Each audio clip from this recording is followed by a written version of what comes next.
مولانا قاری محمد ظفر بہادر ناظم اعلیٰ جمعیت علماء پاکستان صوبہ پنجاب کو تشریف لائیں اور مختصر وقت میں اپنے خیالات کا اظہار فرمائیں۔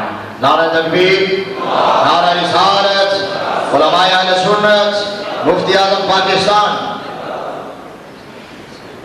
نحمدہ ونصلی ونسلم علی رسول الکریم، اما بعد، اعوذ باللہ من الشیطان الرجیم، بسم اللہ الرحمن الرحیم۔ والذی ارسل رسولہ بالہدی ودین الحق لیظہرہ علی الدین کلہ وکفی باللہ شہیدا۔ صدق اللہ مولانا العظیم وصدق رسولہ النبی الکریم۔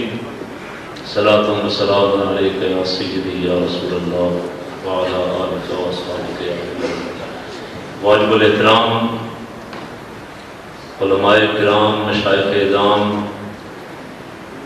اور اس عظیم الشان حال میں جلوہ فرما ہزاروں کی تعداد میں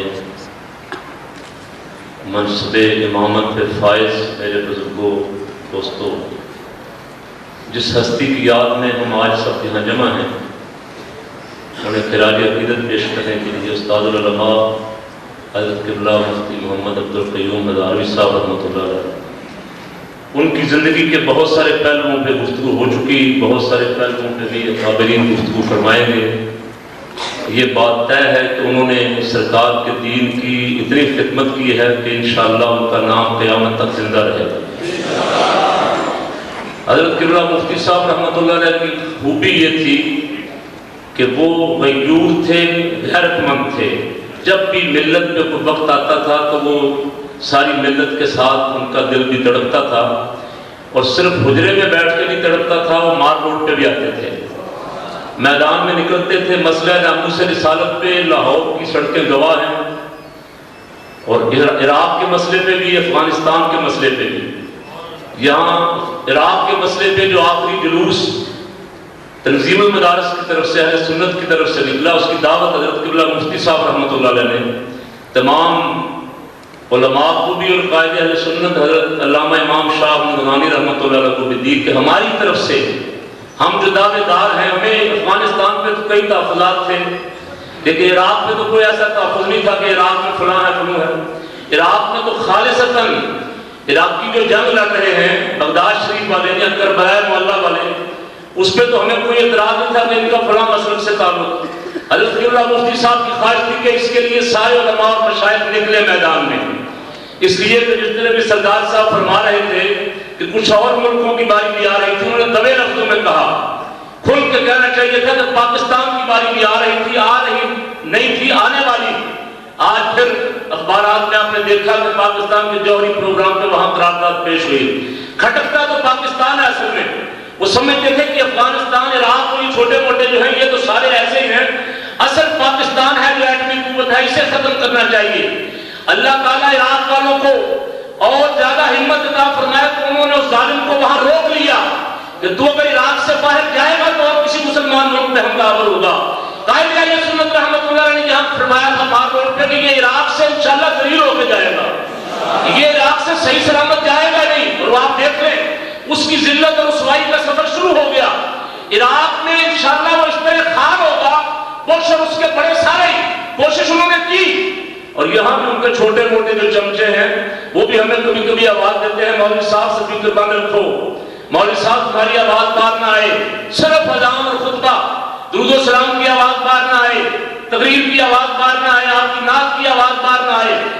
میں آج اس اجتماع میں بھی کہتا ہوں حکمرانوں سے کہ باز آ جاؤ، یہ سوئے ہوئے شیر ہیں، انہیں جگاؤ نہ، انہیں خامخواہ ان کے ساتھ پٹا نہ کرو۔ اگر یہ نکل کھڑے ہوئے تو تمہاری مدت اقتدار بہت کم ہو جائے گی۔ انشاءاللہ العزیز کملی والے کے یہ غلام جب تک زندہ ہیں یہ رسول اللہ کے درود و سلام کی آواز بند نہیں ہونے دیں گے۔ حکومت ناموس رسالت کے مسئلے کو پھر چھیڑ رہی ہے۔ یہاں سارے قابل جو بیٹھے ہوئے ہیں انہوں نے ناموس رسالت کے مسئلے کے لیے بڑی قربانی دی، لیکن کچھ غلطیاں ہم سے بھی ہوتی ہیں، سستیاں ہوتی ہیں۔ کبھی کبھی ہم چلے جاتے ہیں کہ قدم بڑھاؤ ہم تمہارے ساتھ، اس نے کہا دو بھائی میں نے قدم بڑھا دیا ہے، ناموس رسالت والا مسئلہ وائنڈ اپ کرو، حدود آرڈیننس پہ نظر ثانی کرو۔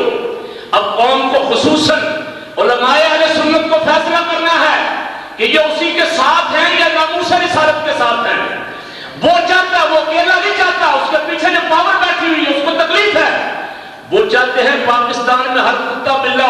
سرکار کو گالی دے؟ کیا حضور کا کوئی عاشق یہ برداشت کر سکتا ہے؟ انہوں نے بدماشوں نے اپنے اخبارات میں امریکہ میں حضرت عیسیٰ علیہ السلام کے بارے میں، جن کے وہ امتی کہلاتے ہیں، ان کے بارے میں لکھا کہ عیسیٰ علیہ السلام ہم جنس پرست، وہ اپنے دین سے بھی بے دین ہو گئے، لا دین ہو گئے۔ وہ چاہتے ہیں یہاں بھی ہر کتا بلا اس کے سرکار کو گالی دے، لیکن یہاں انشاءاللہ یہ نہیں ہوگا۔ یہ غازی المدین شہید کے ماننے والے ہیں۔ حضرت مفتی عبدالقیوم ہزاروی صاحب رحمۃ اللہ علیہ سے جنہوں نے درس حدیث لیا ہے، ان کا ایک ایک جوان جب تک زندہ ہے ناموس رسالت کا آئین بدلنے نہیں دیں گے انشاءاللہ۔ 3 حکومتیں بدل چکی اسی خواہش میں کہ کسی طرح ناموس رسالت کا آئین بدل جائے۔ 3 حکومتیں بدل گئی، کسی طرح لاؤڈ سپیکر بند ہو جائے۔ حکومتیں ہم نے بدلتی دیکھی ہیں، لیکن ناموس رسالت کا آئین نہ بدلا ہے نہ انشاءاللہ بدلا جائے گا۔ یہاں جو سرکار کے خلاف بھونکے گا اس کی سزا موت ہے۔ اگر حکومت نہیں دے گی تو عاشقان رسول انشاءاللہ اس سے بدلا لیں گے۔ یہ سب سے محفوظ ترین رستہ تھا۔ آپ اسے گرفتار کریں، اسے اندر ہونے دیں، تحقیق ہونے دیں۔ اگر قصوروار ہے تو سزا پائے گا، اگر قصوروار نہیں ہے تو چھوڑ دیا جائے گا۔ لیکن خامخواہ مزے کی بات یہ ہے کہ ضیاء اللہ کا بیٹا کہتا ہے کہ ہم اس کا پروسیجر چینج کرنا چاہتے ہیں۔ وزیر مذہبی امور صاحب سے کہلوا رہے ہیں کہ ہم ناموس رسالت کے آئین کا اس میں طریقہ کار تبدیل کرنا چاہتے ہیں، ہمیں اس سے کوئی اختلاف نہیں ہے۔ تو میں عرض کرتا ہوں یہ ہیلے بہانے ہیں سارے کہ حکمت کے ساتھ بات کرنی چاہیے، ساری دنیا کو دشمن نہیں کر لینا چاہیے، امریکہ کو خام خالی کہنا چاہیے آپ مجھے مار، آپ آنکھیں بند کر کے بیٹھے رہے، وہ تو انتظار نہیں کرے گا کہ مارے گا یا نہیں مارے گا۔ وہ تو پہلے عراق، افغانستان، عراق اور اب سوڈان، اس کے بعد ایران، سیدھا سیدھا پاکستان کے جوہری پروگرام کے بہانے۔ پاکستان تو بڑا ہی آسان ہے، جس دن چاہے وہ کہہ دیں کہ اسامہ بن لادن پاکستان میں، جس دن ان کا چاہے امور بدل گیا۔ تو میں عرض کرتا ہوں اس وقت جو مقابلہ ہے وہ ہمارے حکمرانوں سے، مسلمان حکمرانوں سے نہیں ڈرتے، وہ ڈرتے ہیں داڑھی والوں سے۔ عراق میں بھی علاوی کے ساتھ ان کا کوئی پھٹا نہیں، اردن کے شاہ عبداللہ کے ساتھ ان کا کوئی پھٹا نہیں، الجزائر، مصر، شام جتنے بیٹھے ہوئے ان کے ڈاؤٹ ہیں، ان کا پھٹا اس وقت اگر ہے تو صرف داڑھی والے سے ہے۔ داڑھی والا کسی مسلک سے تعلق رکھتا ہے، مدرسے والا کسی مسلک سے تعلق رکھتا ہے، یہ ان کی نظر میں کھٹکتا ہے۔ وہ چاہتے ہیں انہیں ریڈیوس کریں، کم کریں، ان پہ پابندیاں لگائیں۔ آخری بات میں کہہ رہا ہوں، انشاءاللہ جس عظیم ہستی کی یاد میں ہم جمع ہیں، ان کے ماننے والے آج کے اس پروگرام میں یہ عہد کرتے ہیں کہ یہ داڑھی والا جب تک موجود ہے امریکہ بش اور اس کی ضروریت کے خلاف انشاءاللہ جہاد جاری رکھے گا۔ کوئی غیرت مند مسلمان، کوئی غیرت مند الا ماشاءاللہ، کوئی غیرت مند مسلمان ایسا نہیں ہے اس وقت جو چاہتا ہو کہ امریکی اقدامات جاری رہے۔ اس لیے میں حکمرانوں سے بھی کہتا ہوں کہ اس ڈاؤٹی سے بعد آ جاؤ، اس ایجنٹی سے بعد آ جاؤ۔ زیادہ دن کا انتظار نہیں ہے، پہلے بھی یہاں جاتے وقت پتہ نہیں چلتا کہاں گئے، ہوا میں اڑ جاتے ہیں۔